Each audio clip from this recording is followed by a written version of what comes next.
Bonjour à tous et bienvenue dans le journal du mercredi 11 juillet. Dans l'actualité, aujourd'hui, le sauvetage de l'équipe de football amateur en Thaïlande est terminé. Le discours d'Emmanuel Macron au Congrès ce lundi 9 juillet. Il dit entendre les critiques mais veut maintenir le cap des réformes. La Coupe du Monde et la France est en finale. Le nom de son adversaire sera connu ce soir. Enfin, vous retrouverez notre page spéciale mode avec des chroniques sur la mode et le foot, les tenues adaptées au festival cet été et l'histoire d'une marque qui revient sur le devant de la scène. Le monde entier attendait leur sauvetage. Les 12 enfants et leur entraîneur coincés dans une grotte en Thaïlande ont enfin pu être libérés. Les 5 derniers ont été évacués hier. Nous retrouvons tout de suite Capucine, en direct de Tam Lang. Capucine, bonjour. Vous êtes notre envoyée spéciale sur place. Comment vont les enfants ? Eh bien, écoutez, ils vont bien. Ils sont sortis affaiblis, mais leurs jours ne sont plus en danger. Ils n'ont pas encore pu rejoindre leur famille puisqu'ils sont actuellement tous en quarantaine. Les derniers à avoir regagné la surface sont quand même restés coincés 18 jours sous terre. Plus de 90 plongeurs ont été mobilisés. Le plan d'évacuation a d'ailleurs été accéléré après la mort de l'un d'entre eux dimanche. Le sauvetage a été très complexe à organiser. D'abord à cause de la mousson, les pluies menaçaient d'inonder la grotte. L'autre difficulté, les enfants n'ont rien mangé pendant 15 jours et presque aucun d'eux ne savait nager, alors qu'ils devaient quand même parcourir 4 km pour pouvoir sortir de la grotte. De nombreuses personnes ont adressé des messages aux jeunes footballeurs. Donald Trump leur a même écrit un message sur Twitter. Mario Sepulveda, qui était resté 69 jours coincé dans une mine au Chili en 2010, leur a également envoyé une vidéo. La FIFA les a même invités à assister à la finale de la Coupe du Monde. Merci beaucoup. Les années passent et les traditions commencent à s'installer. Lundi, Emmanuel Macron a pris la parole devant les députés et les sénateurs réunis au Congrès à Versailles. Un exercice qu'il avait déjà fait l'année dernière. Inès, bonjour. Vous êtes notre spécialiste politique. Que doit-on retenir de cette allocution ? C'est avec une cote de popularité au plus bas que le chef de l'État a prononcé un discours d'1h30 devant le Congrès. Son objectif ? Tracer le cap économique et social de sa politique pour le pays. Emmanuel Macron s'était déjà exprimé face au Congrès l'année dernière. Lundi, il a promis de modifier le format de ce rendez-vous annuel pour que les parlementaires puissent lui répondre. Ce discours a été boycotté par la France insoumise et certains députés de droite qui le jugeaient trop monarchique. Lors de son allocution, Emmanuel Macron a défendu son bilan et précisé le calendrier des réformes, comme le plan pauvreté qui devait être présenté en septembre et mis en œuvre en 2019. Le président a aussi dit miser sur l'apprentissage. Il doit recevoir les 100 premières entreprises françaises courant juillet. Emmanuel Macron a également annoncé qu'il donnerait un cadre à l'islam et à l'automne et qu'il voulait bâtir, je cite, l'État-providence du XXIe siècle. Pour finir, le chef de l'État a assuré qu'il entendait les critiques, mais qu'il maintiendrait le cap des réformes. Merci beaucoup. Toujours aucune trace du braqueur Redouane Faïd. Le braqueur multirécidiviste, condamné à 25 ans de prison pour le décès d'une jeune policière lors d'un braquage raté, s'est évadé de la prison de Réau, en Seine-et-Marne, il y a 10 jours. Sarah, bonjour.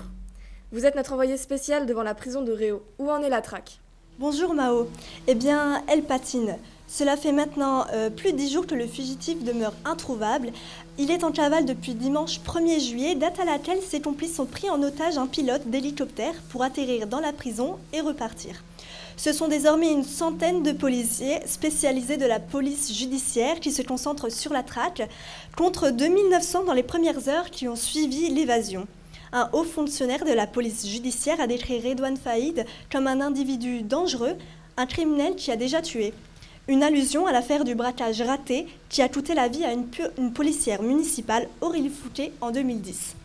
Interrogée mardi lors des questions d'actualité à l'Assemblée nationale, la ministre de la Justice, Nicole Belloubet, a assuré que la prison de Réau était adaptée pour ce type de détenus et que l'établissement ne souffrait pas de sous-effectifs en termes de personnel. En avril 2013, il avait fallu 6 semaines pour arrêter Redouane Faïd lors de sa première cavale. Il avait été interpellé à 3h du matin dans un hôtel B&B de Ponto-Combo en Seine-et-Marne. Merci beaucoup. La France est en finale. Les Bleus se sont imposés hier 1-0 face aux Belges, sur un but de Samuel Umtiti. Une fois passées les célébrations de la victoire, il est déjà temps de penser aux jours à venir. Justine, bonjour. Vous suivez le parcours des Bleus pour nous. Les Bleus connaîtront ce soir le nom de l'équipe qu'ils affronteront dimanche pour amener la coupe. Alors oui, aujourd'hui les joueurs se reposent en famille, mais ce soir ils sont devant la télévision à 20h pour le coup d'envoi du match Croatie-Angleterre. Ce sera la 8e fois que ces deux équipes se rencontrent. Leur point commun, elles étaient considérées comme des outsiders de cette compétition. Et elles ont prouvé le contraire. Le match sera arbitré par le Turc Cüneyt Çakır. L'équipe gagnante affrontera les Français dimanche à 17h. Comment vont les Croates à quelques heures de la rencontre ? Ils se sont dit heureux de retrouver les Anglais sur la pelouse de Moscou. Il faut dire qu'ils ont une revanche à prendre, car l'Angleterre a humilié la Croatie en septembre 2009 à Londres 5-1, empêchant les Croates de se qualifier pour la Coupe du Monde.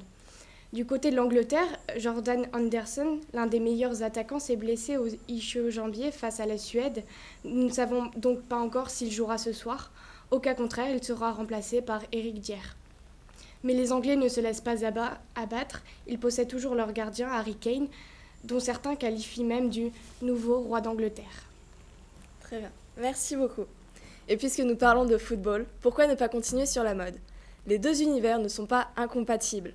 La mode a aussi envahi l'univers du ballon rond, comme en attestent les nouveaux maillots de l'équipe de France créés par le géant Nike. Nous retrouvons tout de suite Yasmine. Bonjour Yasmine, vous êtes en direct de Russie. Que pouvez-vous nous dire des nouveaux maillots de l'équipe de France ? Alors, pour commencer, les couleurs ont été inversées.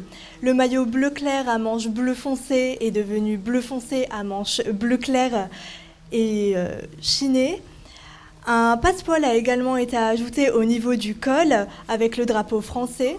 Le bouton porte également la devise Liberté, Égalité, Fraternité et l'intérieur a été brodé avec cette phrase « Nos différences nous unissent ». Côté coupe, l'ancien maillot, plutôt cintré et aéré sur les côtés, se veut désormais plus ample, plus léger et plus aéré. Le message « Fierté bleue » dissimulé sous la manche a également disparu. Nike étant toujours le sponsor de l'équipe de France, la virgule apparaît toujours sur le maillot, tout comme le coq français qui représente la France.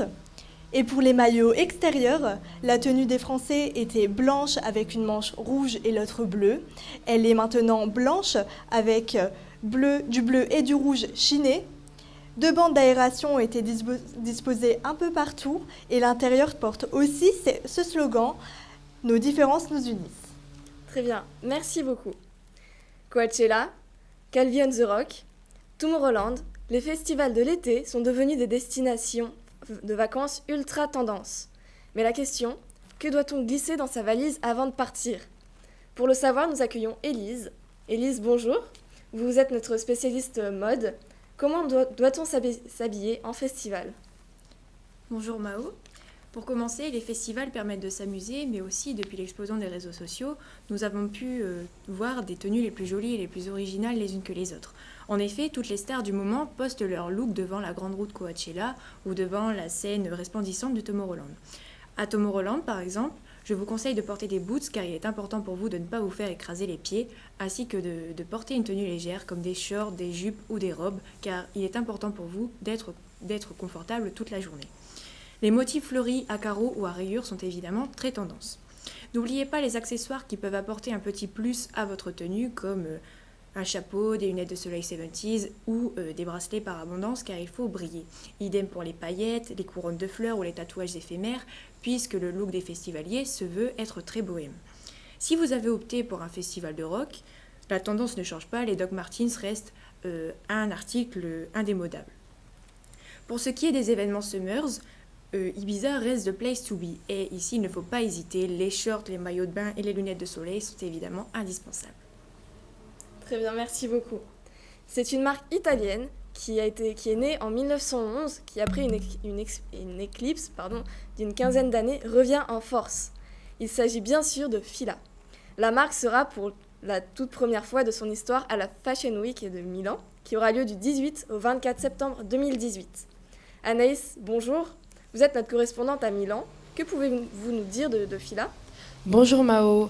Alors, dans les années 80 et 90, Fila était considérée comme une griffe classique des salles de sport. Jusqu'à récemment, elle était surtout plébiscitée par des trentenaires nostalgiques de leur adolescence. Mais aujourd'hui, la marque italienne touche aussi les accros de la mode. Le streetwear serait-il devenu un luxe ? Les plus grandes marques s'inspirent du sport en usant et abusant des rayures, boutons impression et autres drapeaux. L'été dernier, Louis Vuitton avait collaboré avec le géant streetwear Supreme.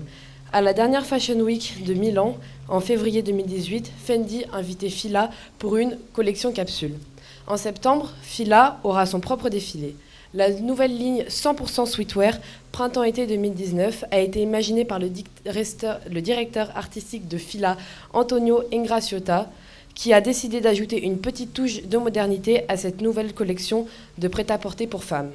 En parallèle, une exposition Fila sera proposée à l'Institut culturel milanais pour présenter l'héritage du label italien. Merci beaucoup Anaïs. C'est la fin de ce journal. Merci beaucoup de nous avoir suivis. Je vous donne rendez-vous demain, à la même heure, au même lieu, pour notre prochaine édition. D'ici là, je vous souhaite à tous et à toutes une excellente journée.